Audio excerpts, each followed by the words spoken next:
Coucou.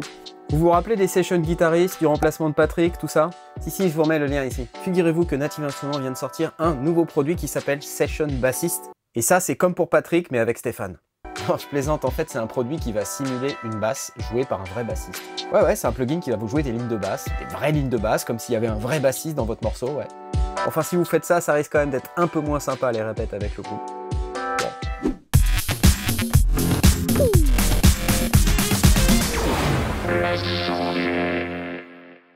Bon, pour être sérieux, de quoi on va parler aujourd'hui? On va parler d'un produit de Native Instruments qui s'appelle Session Bassist Prime Bass. Je vous montre parce que je pense que vous allez être intéressé par ce produit, comme moi j'ai été intéressé par ce produit, et comme vous allez voir, j'ai été hyper inspiré par ce produit. De quoi on parle? Session Bassist Prime Bass. En tout cas, c'est une jolie photo. Authentique, classique, facile à jouer. Ouais, tu m'étonnes. Le son incontournable d'une basse électrique mythique équipée de micros à simple bobinage. Plus de 350 patterns et de phrases prêtes à l'emploi qui couvrent de nombreux styles musicaux. Ça ressemble beaucoup à une basse Fender, dis donc. Ouais, on va pas trop parler, on va regarder le plugin ensemble tout de suite, ça sera plus cool. C'est parti. Bon, vous savez, moi je suis un utilisateur invétéré d'Ableton Live. Bien sûr, j'utilise d'autres logiciels, mais j'utilise quand même beaucoup Ableton Live. J'ai mon template là avec des pistes MIDI, des pistes audio. Je vais aller ouvrir cette zone et puis mettre un complete control sur une piste MIDI. L'avantage de faire ça, c'est que ça me permet d'utiliser mon clavier Native Instruments. Ici, j'ai un complete control S49 MK2. Vous n'êtes pas obligé d'avoir ce clavier pour pouvoir faire fonctionner Session Bassist, mais c'est quand même plus pratique puisque ça permet d'avoir une section de transport, des macros, un navigateur. D'ailleurs, je peux aller cliquer dessus et puis aller chercher dans le vendeur Native Instruments. Je vais aller chercher mon Session Bassist. Prime Bass, c'est parti. Et puis une fois que je suis dessus, je peux aller directement auditionner les presets sur la droite en tournant ce bouton.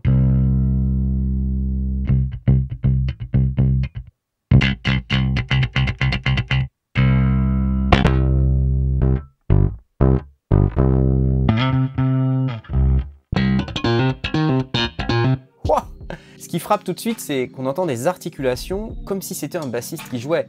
Et c'est ça la force de ce produit, c'est que plutôt que d'avoir de simples fichiers MIDI qui sonnent pas super naturels, on a carrément des variations qui sont jouées par des bassistes, des trucs qui font vraiment réalistes dans une prod, quoi. Il y a des glissando et tout, c'est cool. Tu peux même jouer de la bossa nova? C'est pas vrai. Mince alors. Dans les noms de presets, des fois, vous voyez marqué Melody. Vous voyez la California Bass et puis California Bass Melody. La différence, c'est qu'avec le Melody, on va pouvoir jouer de la mélodie directement, en plus de pouvoir jouer les différentes variations qui sont préenregistrées. Je vous montre avec le preset California Bass. Je vais charger la version Melody. Load.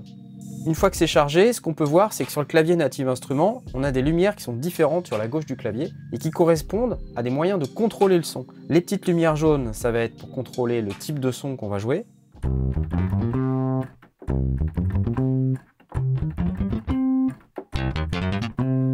Les petites lumières rouges, ça va être pour le motif.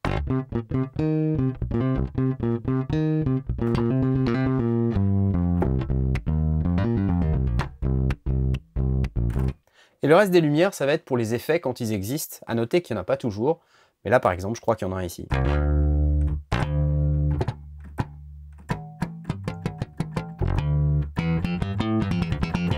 Vous voyez, ça fait un petit pouce slappé, c'est assez cool. Ça veut dire que je vais pouvoir utiliser les motifs grâce aux touches rouges, en contrôlant de cette manière-là. Sinon, je peux simplement appuyer sur cette touche et puis jouer avec un son normal de basse au clavier.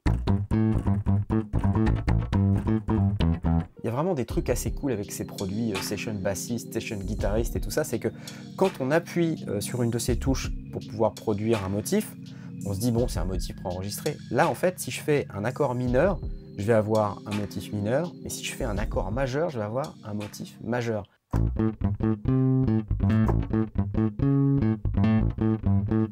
Je trouve ça cool, ça fait vraiment plein d'options, puis ça s'adapte à mon jeu, donc je suis content. Regardez. Content. Un autre preset. Waouh, Cloud Bass, c'est quoi ce truc? Je suis curieux du coup.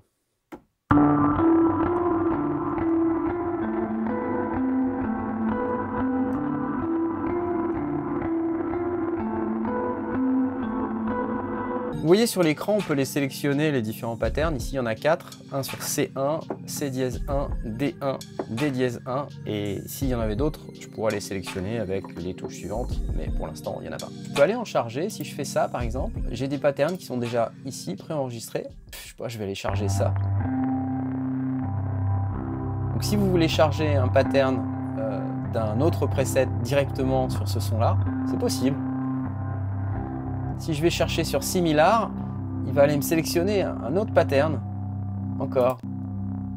C'est cool, non? Et puis si je clique ici, vous voyez, ça me sélectionne encore d'autres patterns. Donc en fait, c'est un moyen pour moi d'aller chercher des patterns rythmiques. Si je saisis comme ça une rythmique, il va me donner tous les patterns qui correspondent à cette rythmique. Et comme vous pouvez voir, bah, il y en a plein quand même. Excellent.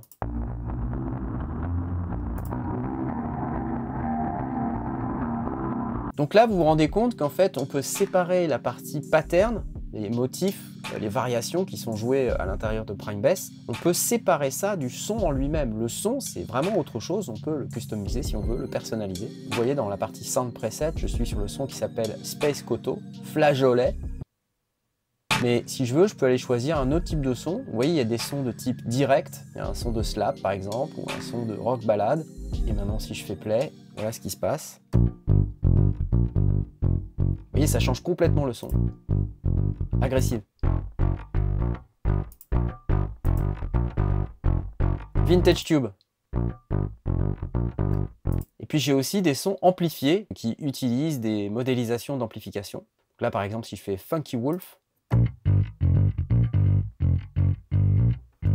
c'est cool. Vous voyez, quand je clique là, j'ouvre ce qu'on appelle le Pattern Browser et je peux aller chercher les patterns en fonction d'une recherche rythmique que je vais faire. Je peux aussi aller sélectionner différents types d'articulations, des articulations ouvertes, mutées, avec Mediator, avec les doigts, avec du slap, voilà, etc. Donc c'est à vous de choisir ce que vous voulez. Vous avez aussi ici un Song Browser. Donc si vous prenez par exemple le style, je sais pas, funk, et que vous voulez du spicy funk, bah, je me retrouve avec ça.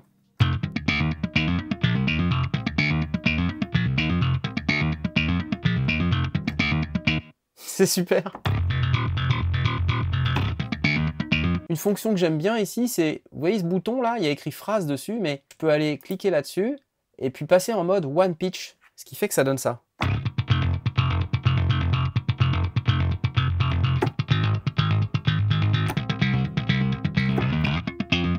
Quand j'en ai assez, je peux revenir au mode phrase, je peux cliquer sur la petite clé à molette, je peux shifter mon pattern rythmique si j'ai envie.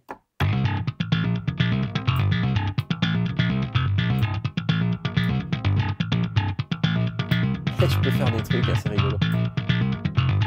Puis si je veux, je peux changer le style. Là, vous voyez, je suis en finger open. Là, je peux me mettre en mode Mediator. Et si je veux, je peux changer la position de la frette. Ouais, je me mets frette 2. C'est franchement super cool. Vous voyez, il y a déjà plein de settings assez riches qui permettent de modifier son son de basse un peu comme on veut. Puis on peut sauver ses propres presets par la suite. Ensuite, il y a d'autres paramètres. Quand je vais dans Bass Settings ici, je peux aller changer le signal direct, DI. DI, c'est l'acronyme de Direct Input pour ceux qui ne savent pas. On peut changer le drive, le tone. Donc là, par exemple, je prends avec un micro. Micro 1, je peux prendre micro 2. C'est assez sympa. Donc ça fait encore des options pour changer son son de basse, quoi. Je peux faire du damping, avoir du bruit de fret, et puis sinon on peut faire en sorte que Stéphane joue pas super bien de la basse, quoi, ce qui est un peu le cas d'habitude. Donc si Stéphane vous manque et que vous n'avez que ce plugin, c'est possible.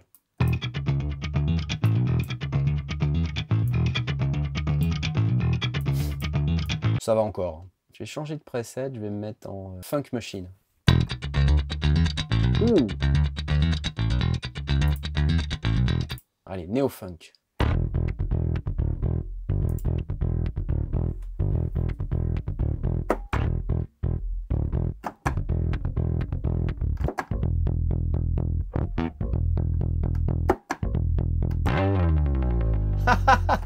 Si vous exploitez tout ça dans votre séquence, je pense que vous avez moyen de faire en sorte que votre basse, elle sonne vraiment ultra réaliste. C'est vraiment le plus de ce produit-là, ça sert vraiment à ça en fait. Ici, dans la section Amps and FX, on va pouvoir mettre des pédales. On peut les agencer un petit peu comme on veut là. Vous voyez, par exemple, si je fais Add, je peux aller choisir parmi différents types de pédales, il y en a plein. Je peux remettre une pédale ici, et puis cette pédale ensuite, je peux l'adjoindre avec une pédale de distorsion, une pédale streamer, une pédale lo-fi.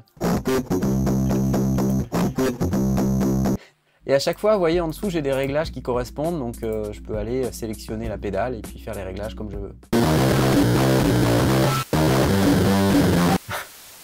Donc vous voyez, on peut jouer de la basse normale si vous voulez, mais on peut aussi créer des sons un petit peu originaux qui vont agrémenter vos compos. Et puis là, dans la zone playback, j'ai plein de paramètres pour humaniser, swinger, rajouter du feeling là. Ouais, ça c'est vraiment sympa.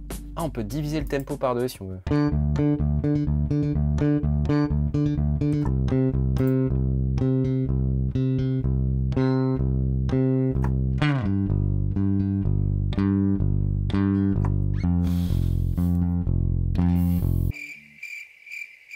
Bref, globalement, Prime Bass, franchement, c'est assez cool. Et puis surtout, c'est très inspirant parce que quand on ne sait pas forcément jouer de la basse, c'est pratique d'avoir des lignes de basse toutes faites comme ça. On peut aussi modifier, on peut modifier un petit peu leur rythme. Et puis, c'est quand même assez bon marché à 99 € vu tout ce qu'il y a. Un autre truc rigolo, c'est que vous voyez, il y a une petite croix ici, là. Si je clique dessus et que je monte ça tout là-haut, ici, ça me crée une piste MIDI.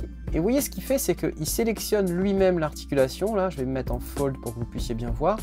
Avec la touche C1 qui est sélectionnée. Je vous rappelle que la touche C1, c'est celle qui correspond à ce pattern-là, le 205 disco bass A. Et ce que j'aime bien là-dedans, c'est le fait de pouvoir changer l'espacement entre ces notes, changer leur disposition de rythme. Et donc, si vous avez besoin de caler votre basse sur un morceau où il y a déjà un groove existant, cette fonction, c'est super pratique. Bon, je crois que c'est le moment où on se dit que cette vidéo est trop méga cool. C'est le moment où je vais vous dire que je suis super content que Native Instruments supporte la chaîne comme ils le font depuis des années, et surtout depuis quelques mois, ils supportent beaucoup plus activement la chaîne. Merci Native Instruments pour tout ça, c'est vraiment génial ce que vous faites. Mais je voulais aussi vous remercier, vous qui regardez mes vidéos. Ça, c'est vraiment cool. Et si vous aimez vraiment ces vidéos, ce qui serait vraiment génial, c'est que vous mettiez un petit like s'il vous plaît pour l'algorithme, ainsi qu'un petit commentaire. Vous n'avez pas idée à quel point ça m'aide. C'est vraiment énorme. Si vous faites ça, c'est pas grand chose, mais ça m'aide énormément. Merci d'avance. Bon, c'est le moment de faire de la musique, et comme je vous l'ai dit en début de vidéo, j'ai été super inspiré par Prime Bass. En fait, tout ça, c'est parti d'un preset, je me rappelle même plus comment il s'appelle. Funky Boots, je crois que c'est celui-là. Ah, c'est celui-là. J'adore ce preset, j'adore ce son. Et ça m'a vachement inspiré. Regardez. Bon voilà, ça c'est le morceau que j'ai fait. Et la basse est là. Et comme je vous ai dit, c'est exactement le preset que je vous ai montré tout à l'heure. Funky Boots Melody. Ouais, c'est celui-là. Et avec, j'ai fait ça.